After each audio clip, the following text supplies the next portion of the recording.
Good morning, Asia. Good evening, America. You're watching World DNA with me, Raisha Said. And I'm Diksha Bisla, and on the show today, US President Donald Trump has said that he will not allow Israel to annex the West Bank. And this comes before Trump-Netanyahu meet on Monday. We're going to get you all the details on that. Stay tuned.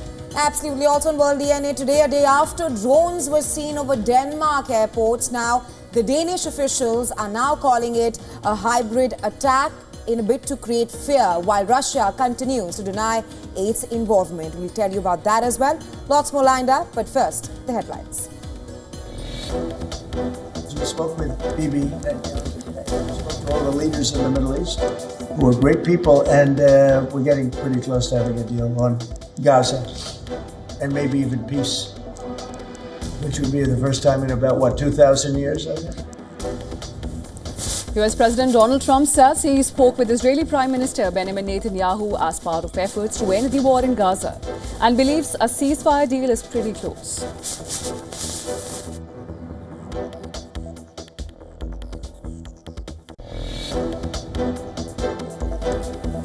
Yemen's Houthis say Israeli strikes on Sana'a killed at least 8 people and wounded more than 140, hitting multiple targets a day after the rebels launched a drone attack on southern Israel.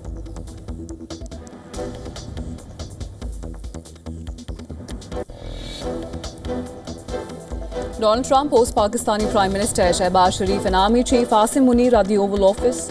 Meeting was attended by Vice President J.D. Vance and Secretary of State Marco Rubio as well, reflecting warming US-Pakistan ties.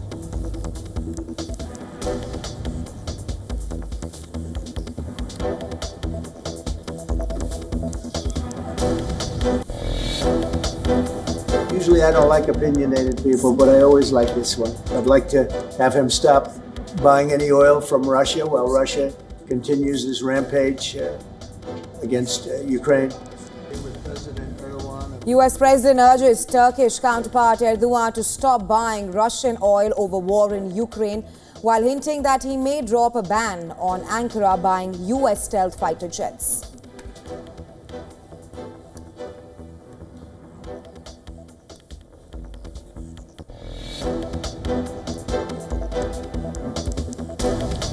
Denmark says drone flights over its airports this week were part of a hybrid attack to create fear, announces plans to acquire new systems to intercept such aircraft, while Russia denies any involvement.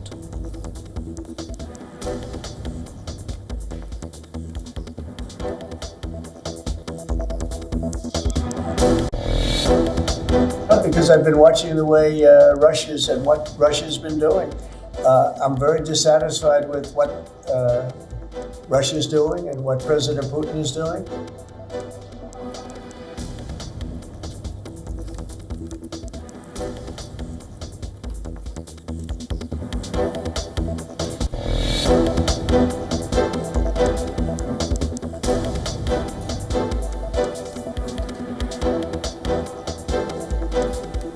All right, former FBI Director James Comey charged with serious crimes linked to disclosure of sensitive information.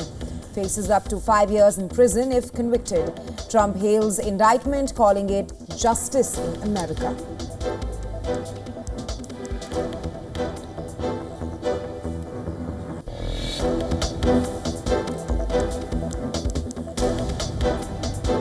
Trump warns of likely government shutdown amid budget clash with Democrats. White House threatens mass federal firings with the September 30th deadline fast approaching. Trump blames Democrats, calling them crazed.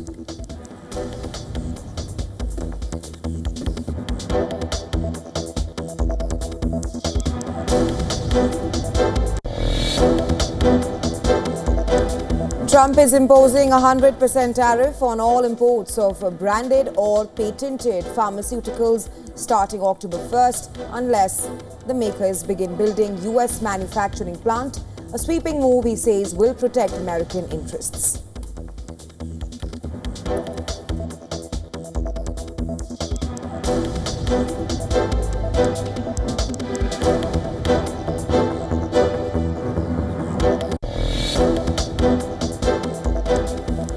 India will take on Pakistan in the Asia Cup final. This will be the first time they face off each other in a title clash, but the third time they meet in this tournament.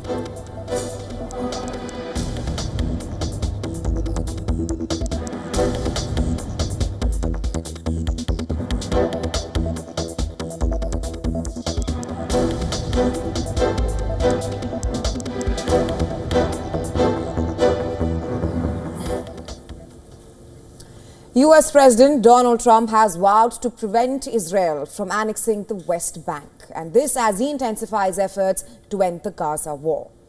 While Israeli Prime Minister Benjamin Netanyahu is visiting the United States, now Netanyahu will address the United Nations on Friday and later meet Trump in Washington.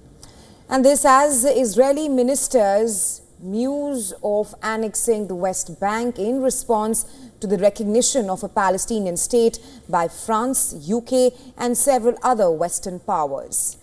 But Trump, who offered crucial support to Netanyahu amid mounting global pressure, has made clear that he would not back the annexation.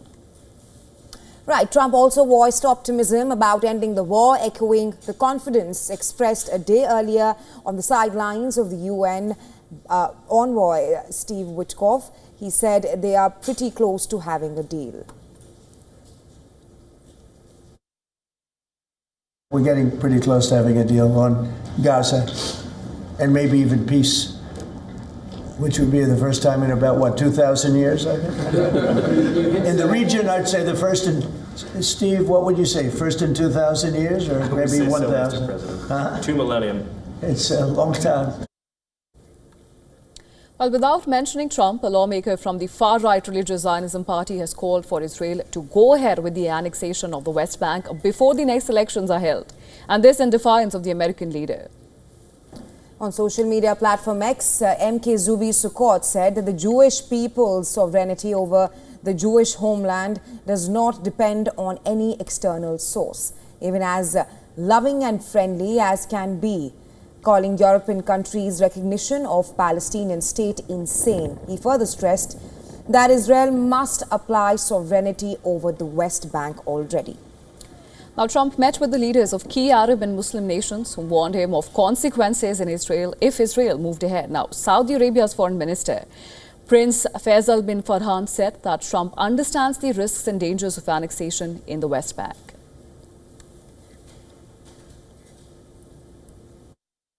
I feel confident that President Trump understood the position of the Arab and Muslim countries, and I think the President in the US understands very well the risks and dangers of annexation in the West Bank. The risk of West Bank annexation remains even as air and ground attacks persist in the Gaza Strip. The Israeli military said on Thursday that 700,000 Palestinians have fled the Gaza city in the north to the south of the Gaza Strip since late August. The UN humanitarian agency, OHCA, said that 388,400 displacement movements have been recorded since mid-August, most from Gaza City. Remind you, the UN estimated at the end of the August that around 1 million people lived in the city and its surroundings, where it has declared famine. Meanwhile, 4 global news services, including AP, Reuters and AFP, this week released a short movie advocating for access by international journalists in Gaza. The movie launched in New York at an event hosted by the Committee to Protect Journalists, CPJ, tied to the UN General Assembly's meeting of world leaders this week. Well, the video showed moving images from various conflicts going back to World War II. As you can see on the screens right now, and it further highlighted the impact of the work of photojournalists who covered major moments in history in Rwanda, Vietnam, Ethiopia, and the current war in Gaza. CBC's David Dembleby said that international journalists must now be allowed into Gaza to share the burden with Palestinian reporters there.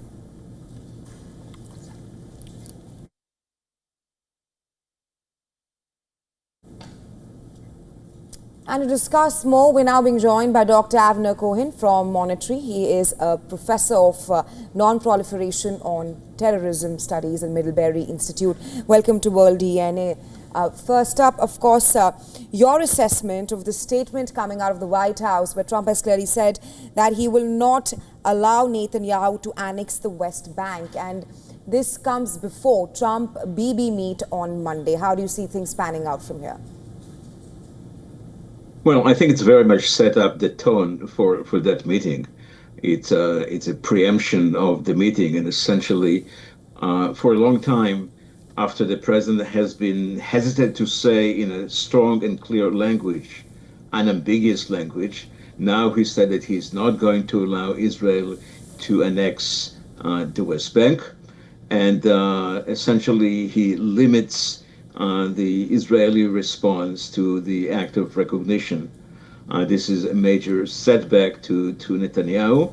It was expected, maybe not in that kind of strong way before the meeting, but it provides a certain sense of stability towards some kind of settlements. It's obviously a way to keep the Abraham Accord, which otherwise would have been under threat had Israel been annexed. And also it may have been even provide a cover to Netanyahu, who already understood himself, even though he is in that kind of extreme right-wing coalition, that there are limits to what he can do, and he understood already by himself that he cannot do that.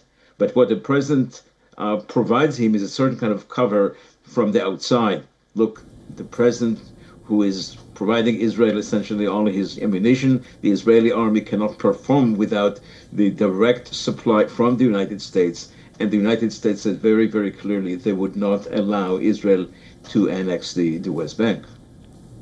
Right, Dr. Cohen, and having said that, it is important to take note of this significant statement, especially given Trump's previous stance on Israel and Palestine. But we know that President Donald Trump is not averse to taking U-turns, and they happen quite often. How much do you think is the current statement subject to change given the political pressures that may emerge going forward? Well, I think, and for many Israelis at the center and the left who are sick and tired of this war, and I think there is increasing number of Israelis who are sick and tired of this futile war, they wanted the United States to act, and the United States is the only power who can have some kind of influence, actually direct influence, on Prime Minister Netanyahu. So the question is why he acts that late, why he hasn't done it months before. Obviously, the context right now, given the recognition by so many nations, including new nations, important new nations, including the UK, France, Australia, situation that put a strong pressure on the Netanyahu right-wing government. They looked for some kind of steps to respond, and President Trump cut off some of their options, some of the extreme options that they thought about responding to. Of course. Thank you so much, Dr. Cohen, for joining us on the broadcast and sharing your valuable perspective with us. Thank you.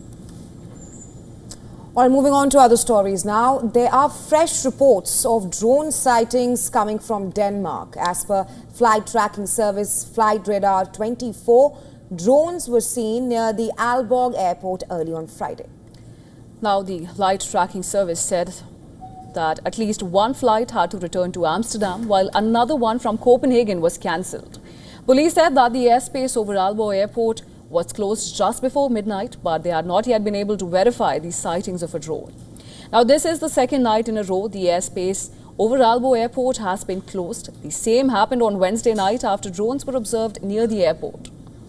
Denmark says that the drone flights over its airports this week are a part of hybrid attacks in a bid to create fear, adding that it would acquire new capabilities to intercept such aircraft. Drones flew over several airports across the country, causing several airports to close for hours, including in the capital, Copenhagen. Denmark has in recent days been subjected to hybrid attacks. Drones have been seen in several places, at critical infrastructure, military and civilian. These are attacks that we must expect. There may be more of them, and they are attacks that have shown vulnerabilities, and these are attacks that are intended to create insecurity and division. These are attacks that should shake us, as people and as a society.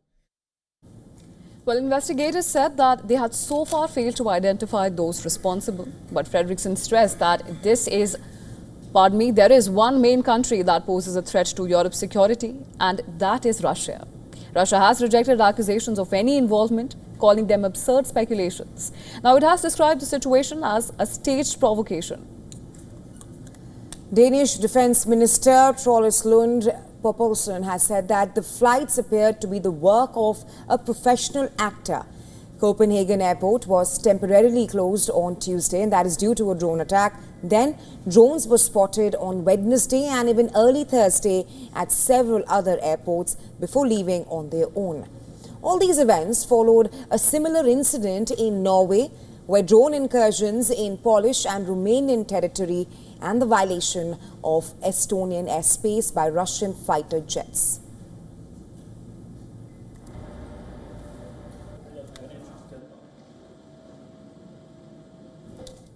All right, and Russia launched a deadly attack on Ukraine, targeting a military training center with Iskander ballistic missiles.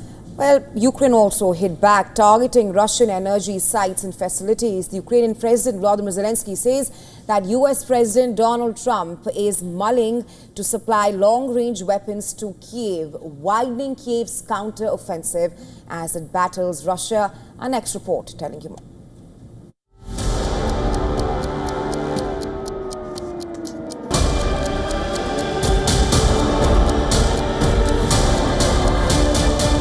Ukraine is under intense pressure. Russia is raining one aerial assault after another. Deadly drones and missiles prowl Ukrainian skies, pounding Kyiv with impunity. Moscow is now going after Ukraine's military and defense production sites, hoping to break the juggernaut driving Kyiv's counter-offensive. 2 Iskander ballistic missiles rained fire on a military training center, leaving several Ukrainian armed personnel injured. Russian strikes also hit a power substation, drone storage and launch sites.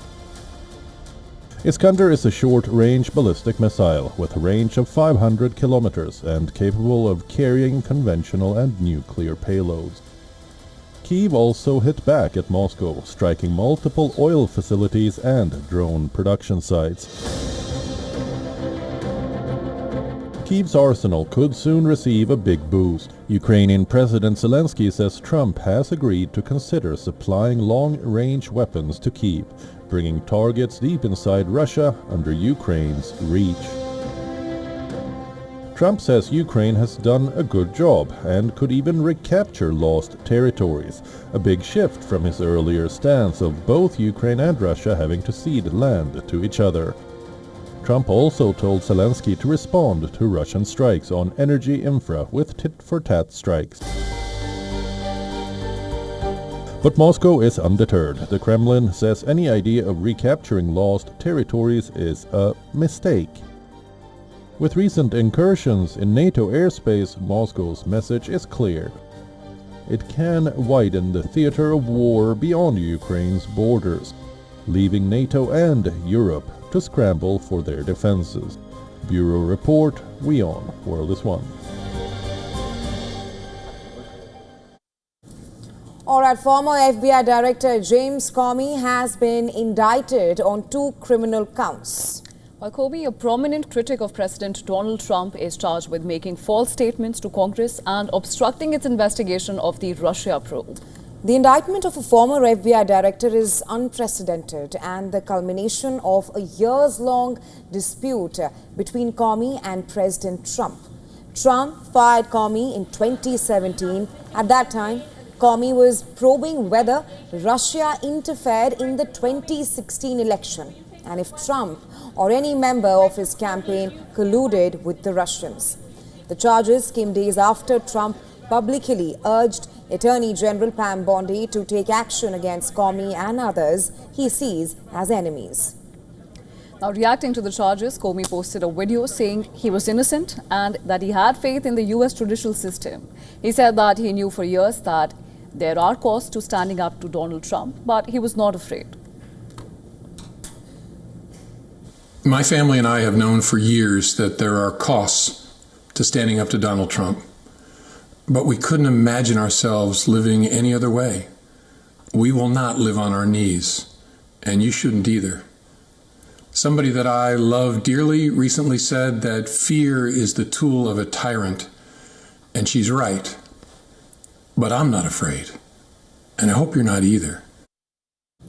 Trump hailed the indictment, saying Comey is one of the worst human beings this country has ever been exposed to. He said that it was the beginning of Comey being held responsible for his crimes against our nation. Now, others in the Trump administration also took a similar tone. Attorney General Pam Bondi announced the charges, saying the indictment reflects his Department of Justice's commitment to holding those who abuse positions of power accountable for misleading the American people. The current FBI Director, Kash Patel, claimed that previous corrupt leadership and their enablers weaponized federal law enforcement there, promising that those in positions of power will be held to account. Now, if convicted, Comey faces up to 5 years in prison, according to federal prosecutor Lindsay Halligan, who was appointed by Trump just days ago. She's a former personal lawyer to the president who has no experience as a prosecutor. She was appointed to the high-profile post of U.S. Attorney for the Eastern District of Virginia following the resignation last week of the previous U.S. Attorney, Eric Siebert. Well, Siebert stepped down after reportedly telling Justice Department leaders that there was insufficient evidence to charge Comey or New York Attorney General Letitia James. Now, for more on this, our correspondent Susan Tehrani has sent us this report from New York. Take a look. Former FBI Director James Comey has been indicted in a Virginia federal court on charges that he made false statements to Congress. This is the first time that a former FBI director has been criminally charged. Comey is expected to appear in court soon for arraignment. Attorney General Pam Bondi said, quote, "No one is above the law," a term widely used by Democrats during Joe Biden's years. Susan Tehrani reporting from New York for WION World is One. All right, and moving on, former French President Nicolas Sarkozy has been sentenced to 5 years in prison. A French court has held him guilty of criminal conspiracy in a case that dates back to 2005 and links to former Libyan dictator Gaddafi. Well, the French court held Sarkozy guilty on one account in high-profile Libya funding case. The court found that Sarkozy engaged in a corruption pact with Muammar Gaddafi, but he was cleared of that charge that accused him of using that money for election campaign. Sarkozy has been cleared of 3 other charges, including number 1, corruption, misuse of Libyan public funds, and lastly, illegal election funding. Sarkozy now has the option to appeal the decision, but despite that, he will be heading to jail. Now, in a statement after the court announced the sentence, Sarkozy condemned the verdict. He called it serious for the rule of law and for the trust one can have in justice system. Ladies and gentlemen, what happened today in this courtroom of the Paris Correctional Court is extremely serious for the rule of law, for the trust one can have in justice. More than 10 years of investigation, millions of euros spent to find Libyan funding, which the Correctional Court has just stated could not be found, and for good reason, in my campaign. The case dates back to 2005 when Sarkozy was France's interior minister and Gaddafi was facing international isolation. The deal allegedly shaped out between the two. The pact was taking Gaddafi out of international isolation in return of money for Sarkozy's 2007 presidential run. Now, this case marks the biggest legal challenge of Sarkozy's career. He is already a 2-time convict. In a previous trial, he was convicted of corruption and influence peddling and wore an electronic tag while serving part of his sentence. Now, in another case, he was found guilty of hiding illegal overspending in his failed 2012 re-election bid. Despite conviction, 70-year-old Sarkozy remains an active player in French politics. The man who once shaped European geopolitics is now fighting for his political survival.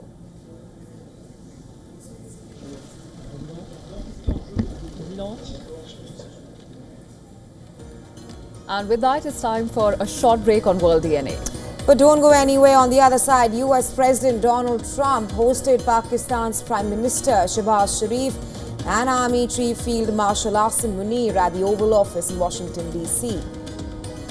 We'll tell you about that in a short while from now. Also, the other side of World DNA, the Indian government has signed a $7 billion mega deal for the procurement of 97 Tejas Mk-1A jet from Hindustan Aeronautics Limited. We're going to get you all the details on the other side. Stay tuned. You're watching WION World is One.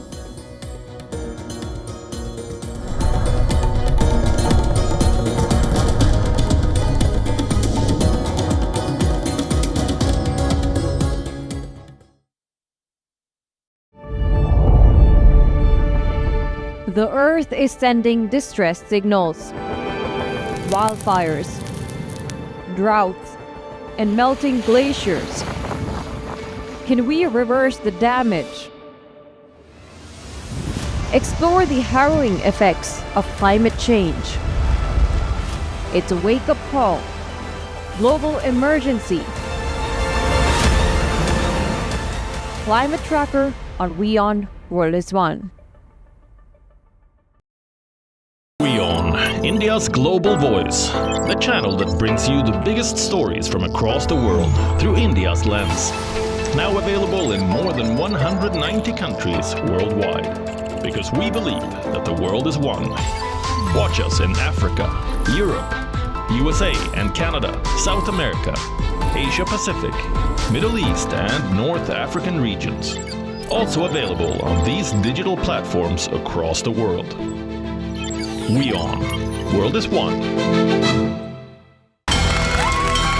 From the bustling trading floors of Wall Street to the vibrant exchanges of Asian stock markets, WION breaks it down for you to make sense of what's happening. As we reveal the key factors behind events, strategic battles, and the game-changing business decisions that shape the world. We bring you all of this and more on World Business Watch. राष्ट्रीय स्वयंसेवक संघ। किसी के लिए ये विचार कट्टर है, तो किसी के लिए यही भारत की आत्मा है। किसी के लिए ये विद्रोह है, तो किसी के लिए राष्ट्र निर्माण के सिद्धांत। तो उन्होंने कहा कि ये अपना हिंदू समाज, ये सिर्फ संगठन नहीं, अब इसको संगठित करना चाहिए। 100 बरस की तपस्या है। हमारा संगठन तो एक अभेद्य किला है, इसके दीवारों पर चंचू प्रहार करने वालों की चोचें वही टूट कर गिर जाएगी। एक चिंगारी से वट वृक्ष। देखिए सदी का संग्राम आरएसएस की शताब्दी पर धारणाओं को चुनौती देने जल्द आ रहा है। केसरिया at 100।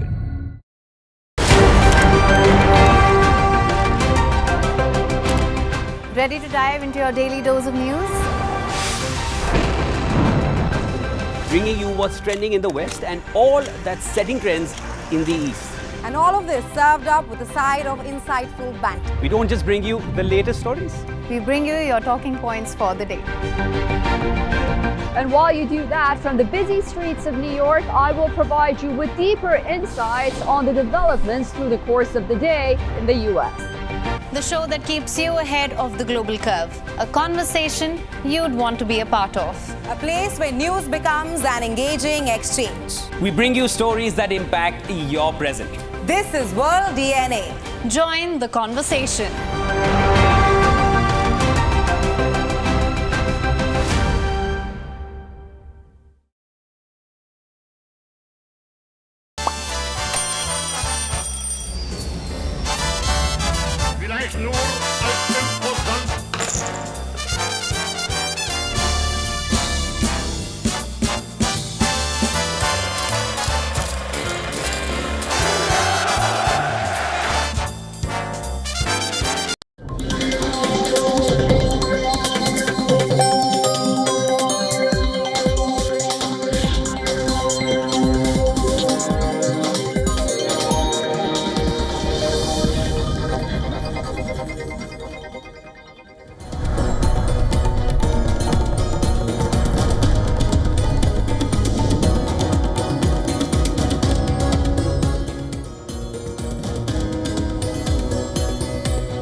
Welcome back. Thanks very much for staying with us. You're watching World DNA with me, Raisha and Deeksha. Lots lined up for you, but first the headlines.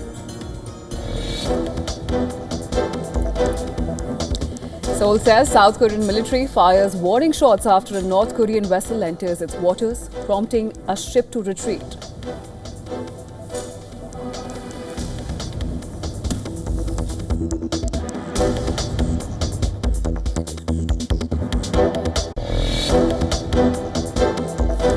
Israel accuses Palestinian President Mahmoud Abbas of trying to erase Israel over a key-shaped pin worn during a UN address. Abbas rejects equating support for Palestine with anti-Semitism.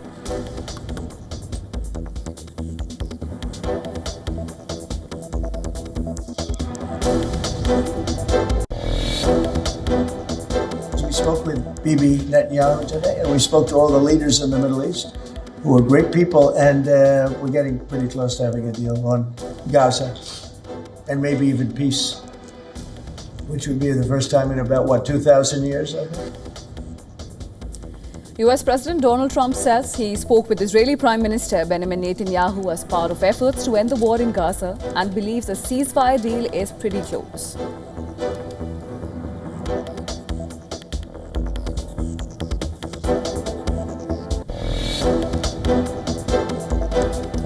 Yemen's Houthis say Israeli strikes on Sana'a killed at least 8 people and wounded more than 140, hitting multiple targets a day after the rebels launched a drone attack on southern Israel.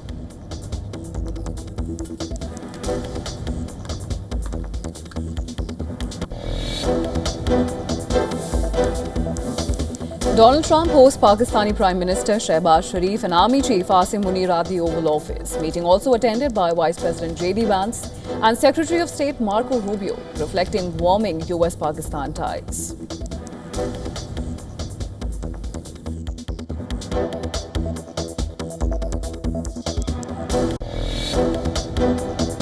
Usually I don't like opinionated people, but I always like this one. I'd like to have him stop buying any oil from Russia while Russia continues his rampage against Ukraine.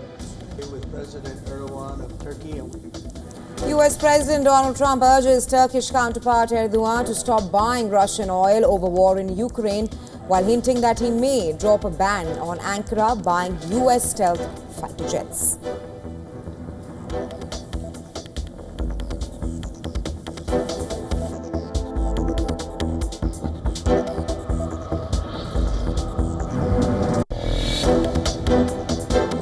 Because I've been watching the way what Russia's been doing. I'm very dissatisfied with what Russia's doing and what President Putin is doing.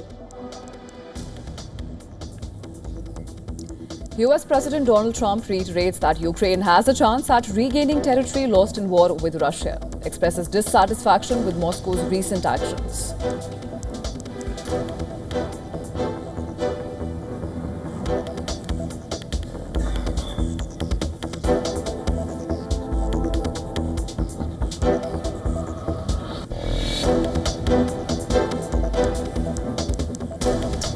Wall Street slipped Thursday as strong US economic data raised doubts about upcoming Fed rate cuts. The dollar surged while stocks dipped for a third straight day. Experts now await key inflation and jobs data that could reshape interest rate expectations.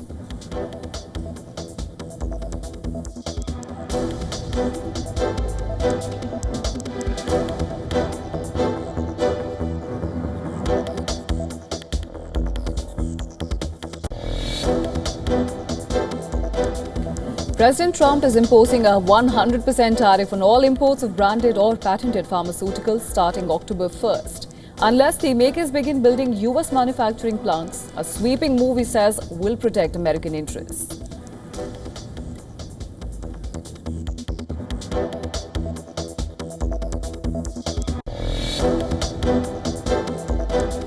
World number 2, Yannick Sinner opens his campaign for a second China Open title. The 4-time Grand Slam champion books a place in the last 16 with a routine win over Marin Cilic.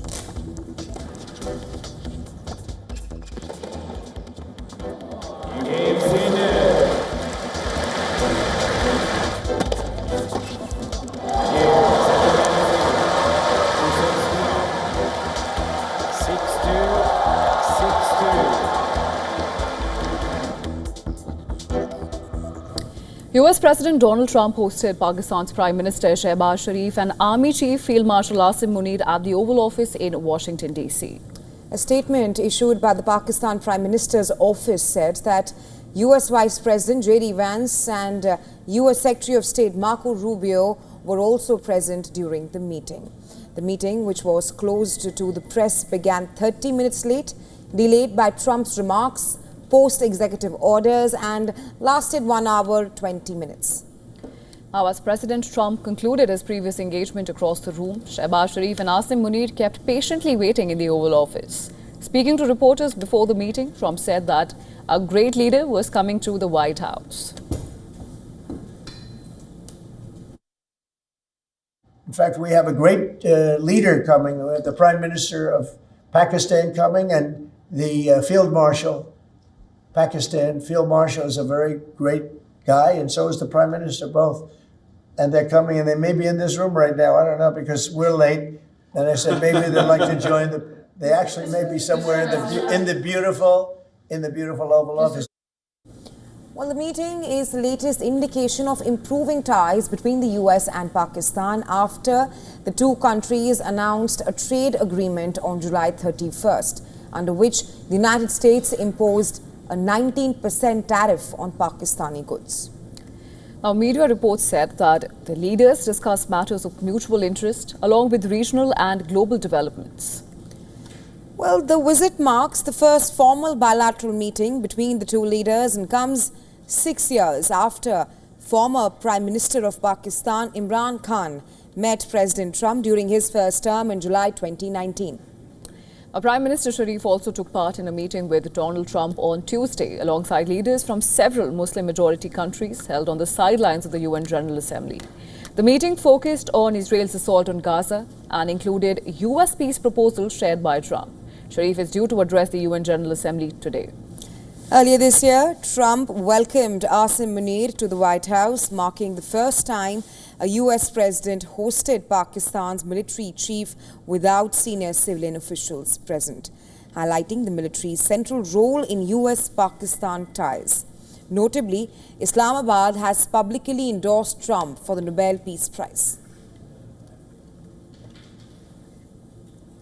And for more on this, our correspondent Susan Tehrani has sent us this report from New York. Take a look.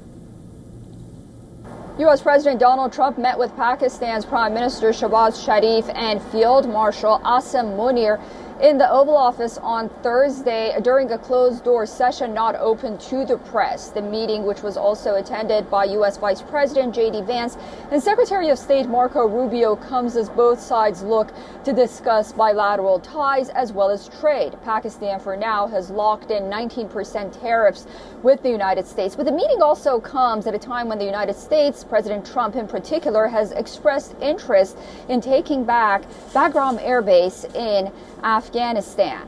Susan Tehrani reporting from New York for WION World is One.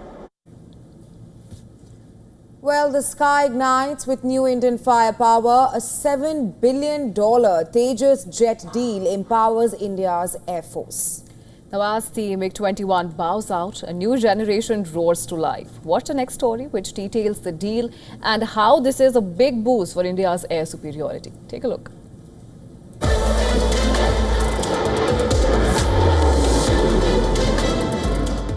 A massive leap for India's air power.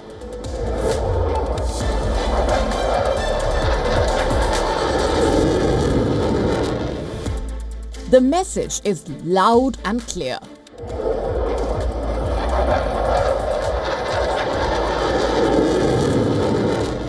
On the very eve of the MiG-21's final roar, India unleashing a colossal, game-changing announcement.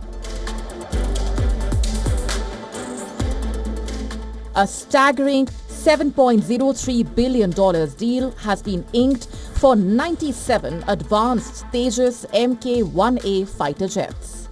This is not just an order, it's a declaration of intent. A massive infusion of homegrown air power designed to dominate its own skies and project influence far beyond its borders. The Tejas is no ordinary aircraft. It is a fourth-generation supersonic multi-role fighter built by Hindustan Aeronautics Limited with advanced avionics, fly-by-wire controls, smart radar and mid-air refueling capability. It can carry precision-guided missiles, bombs and long-range air-to-air weapons. Designed to be light, agile and combat-ready, it gives India an edge in the skies over South Asia. For the Indian Air Force, this deal means muscle. 97 Tejas jets will add teeth to squadrons that have long struggled with falling numbers. The deliveries will be completed over a span of 6 years from financial year 2027 to 28. The contract is not only a strategic boost, but also a giant shot in the arm for India's domestic defense industry. Thousands of jobs will be created, billions saved in imports, and India's dream of self-reliance in defense gets a massive push. With the Tejas deal sealed, India is sending a clear message. Its skies are guarded by homegrown brilliance, ready to face any challenge. Bureau Report, WION, World is One.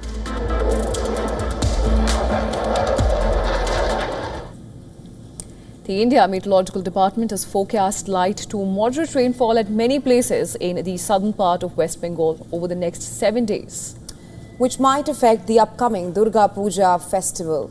Well, according to the IMD, a low-pressure system has formed over the Bay of Bengal, which is expected to intensify into a depression and cross the South Odisha, Andhra Pradesh coasts on Saturday. This system is likely to bring heavy rain to South 24 Parganas and Jharkhand districts on September 27th. Now, the IMD has advised fishermen not to venture out at the sea till Sunday along and off the West Bengal-Odisha coast due to rough sea conditions. As the state of West Bengal gets set to celebrate Durga Puja beginning on September 28th, festivities in Kolkata and other areas are likely to be dampened due to heavy rainfall.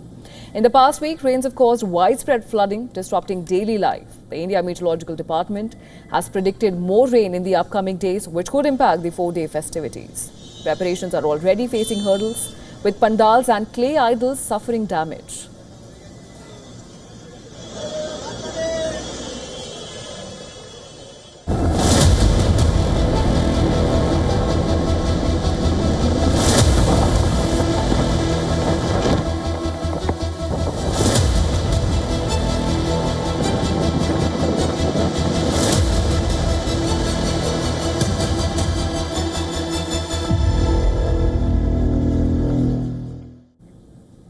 Recognized as one of the strongest storms in the world, Typhoon Ragasa churned throughout parts of the Western Pacific and slammed into southern China.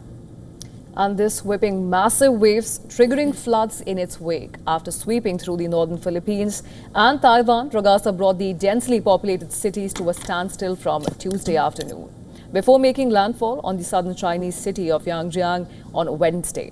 The devastating calamity has claimed at least 14 lives in Taiwan. The visuals on your screen show the scale of devastation in a small Taiwanese town after flooding caused by Barrier Lake overflow, which washed away a bridge. Well, Taiwan's fire department says dozens still remain missing. Residents in a mud-clogged Taiwan are now facing water shortages, even as cleanup efforts continue.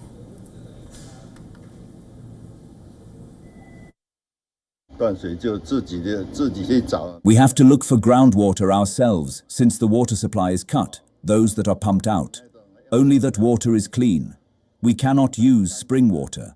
And other than that, we have to purchase bottled water. Now, the elderly in Taiwan are caught in the middle of the storm, trapped in their homes, hoping for peace to prevail. An 88-year-old man has been trapped inside his second-floor home for days after floods wrecked and blocked access to his family-run grocery store downstairs.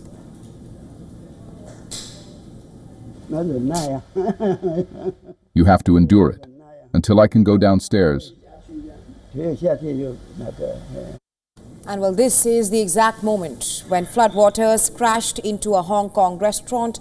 100 people were injured in the country as officials imposed the highest typhoon signal 10 for most of the day.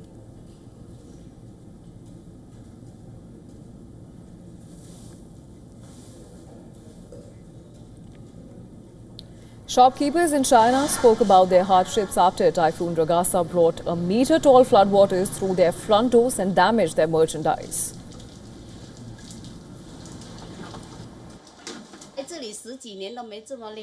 Over $140 per half kilogram of this tea can't be sold. All of it has been soaked in floodwater, soaked through to the inside.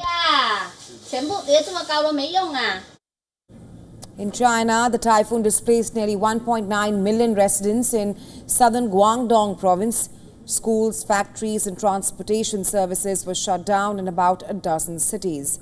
Ragasa is now traveling along the southern Chinese coast towards Vietnam, and it has weakened into a tropical storm. However, the threat of heavy rain remains for China, Vietnam and other parts of Southeast Asia.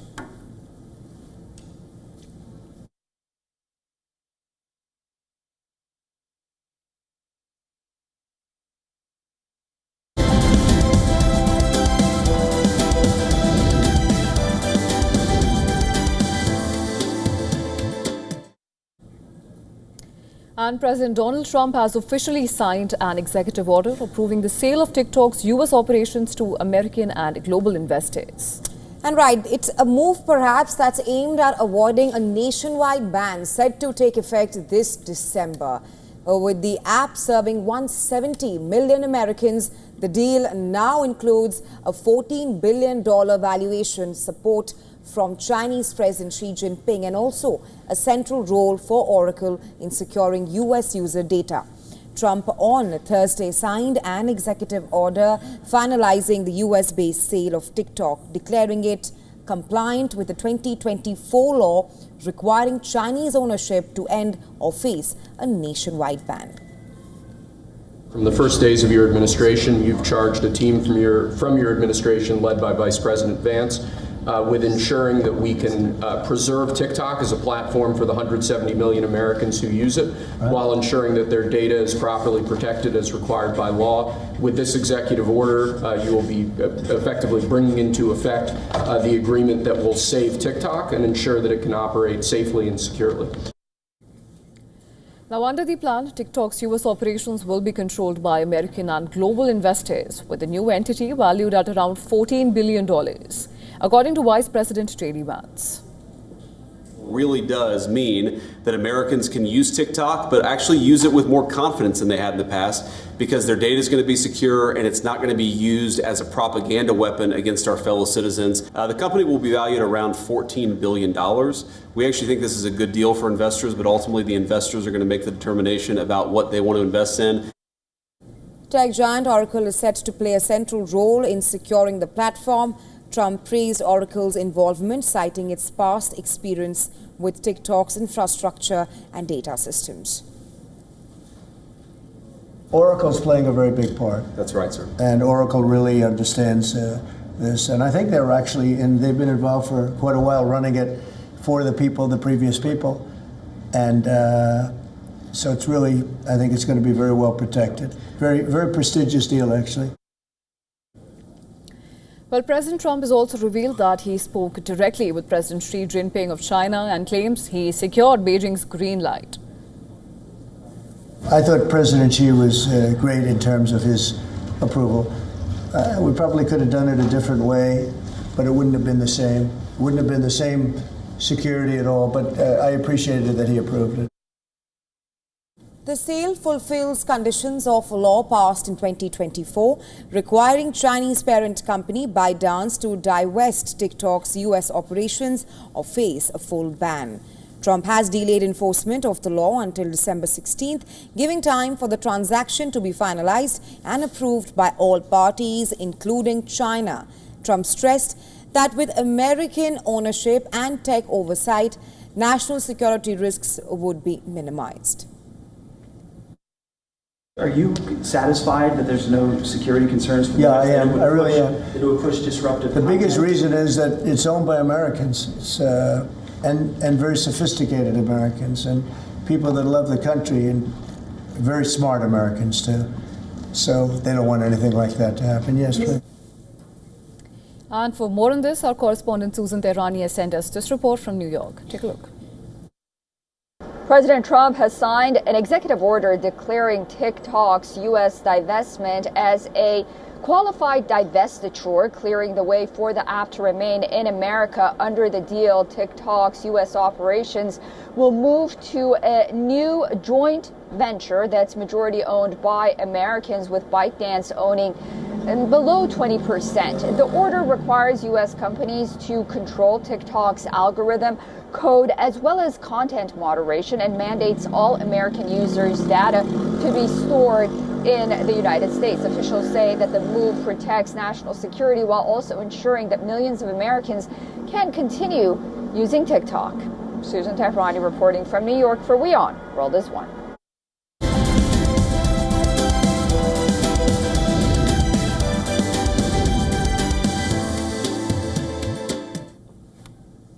All around the world of sports now, over to cricket. Pakistan set up an Asia Cup final showdown with India after defeating Bangladesh by 11 runs. Now, this will be the first time that they face off each other in a title clash, but the third time they meet in this tournament. Pakistan and Bangladesh headed into the penultimate match of the Super 4 stage, knowing the winner would advance to the finale. Bangladesh had 1 foot in Sunday's trophy with a strong start. Pakistan lost the opener and Sahibzada Farhan off the fourth ball of the match for 4, and then Ayub for his fourth duck of the tournament. Fakhar Zaman scored 13 and captain Salman Agha 19 as Pakistan totted at 49 for 5. It was a 7th wicket stand of 38 between Mohammad Haris and Mohammad Nawaz that helped Pakistan add 52 in the last 5 overs. And Shaheen, who dropped twice by Bangladesh fielders, hit 2 sixes in his rapid 13-ball 19. Pakistan scored 135 for 8 in their allotted 20 overs. However, they had their own struggles with the bat. They lost 3 wickets in the power play, later slumping to 44 for 4. Shamim Hussein's 30 briefly revived their hopes for a successful chase, but his dismissal in the 17th over, which was followed by 2 wickets in 3 balls from Haris Rauf, Bangladesh eventually fell short, finishing on 124 for 9. Pakistan's second win in the Super 4 stage booked them a place in the final against India. They have lost both previous meetings against India in the tournament so far.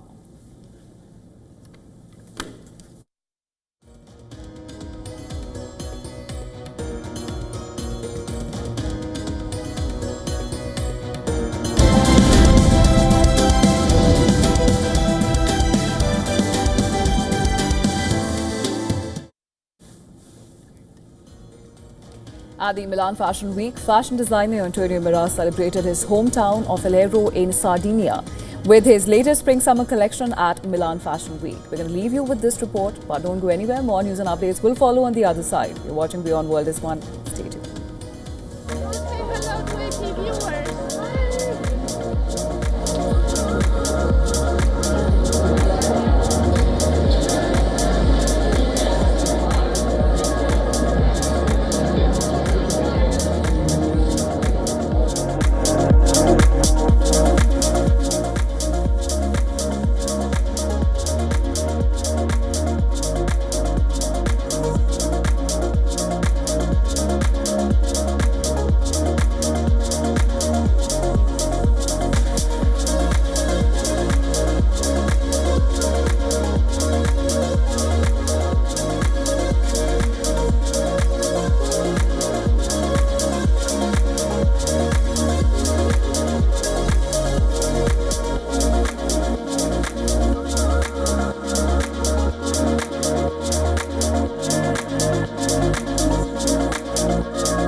राष्ट्रीय स्वयंसेवक संघ।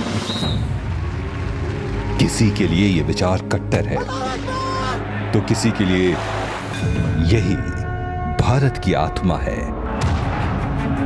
किसी के लिए ये विद्रोह है तो किसी के लिए राष्ट्र निर्माण के सिद्धांत। तो उन्होंने कहा कि ये अपना हिंदू समाज, ये सिर्फ संगठन नहीं, अब इसको संगठित करना चाहिए। 100 बरस की तपस्या है।